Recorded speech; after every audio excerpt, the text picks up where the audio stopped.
நமக்கு சிவனுக்கு மிஞ்சி கடவுள் இல்லை. நான் அடிக்கடி சொல்றதை இங்க சொல்லித்தான் ஆரம்பிப்பேன். சிவபெருமானுக்கு சொல்லப்படுகிற அடையாளங்கள் வேறு எந்த கடவுளுக்கும் சொல்லப்பட முடியாது. அவருக்கு சொல்லுகிற அடையாளங்கள் வேறு கடவுளுக்கு கிடையாது.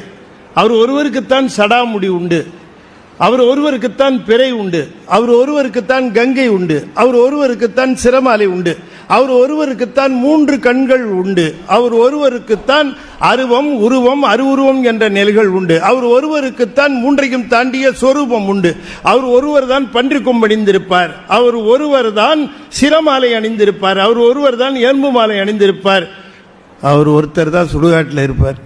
வேற எந்த சாமியாவது அந்த ஏரியாவுக்கு போதா பாருங்க. எல்லா சாமிக்கும் பயம் சுடுகாட்டை பார்த்து. நம்மால் அங்க டயஸ் போட்டு ஆடுறாரு. கோயில் சுடுகாடு கொல்புலித்தோல் நல்லாடையினார் மணிவாசகர். ஒரு இளைஞர் என்ன கேட்டார், ஐயா சிவபெருமான் இருக்கிற இடம் கோயில் நீங்களே சுடுகாடு நீங்களே, நாங்க எங்க போய் பார்க்கறதுன்னா. கேள்வி புரியுதா உங்களுக்கு? இந்த கேள்வியெல்லாம் வக்கனையா கேட்பான். நான் சொன்னேன், அப்பா ஒரு கோயில் இருக்கிறார், நீ கோயிலே போய் பாரு. ஆனா எல்லா பயிலும் கோயிலுக்கு வருவான்னு சொல்ல மாட்டேங்கிறான். இவன் கோயிலுக்கு தான் வரமாட்டேன்னு சொல்ல முடியுமே தவிர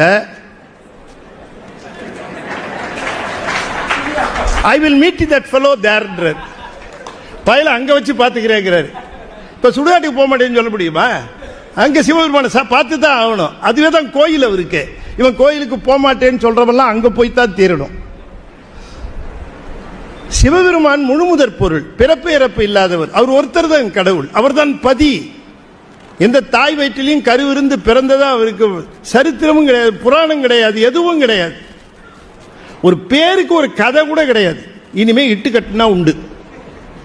அவருக்கு எந்த பிறப்பும் கிடையாது. பிறப்பு இறப்பு இல்லாதவர் தானே நம்முடைய பிறப்பு இறப்பை நீக்க முடியும். சொல்லுங்க. உடம்பு சரியில்லைன்னு நான் போய் பார்க்கிற டாக்டரே இருமிக்கிட்டே படுத்து கிடந்தாருன்னு வச்சுக்கோங்க.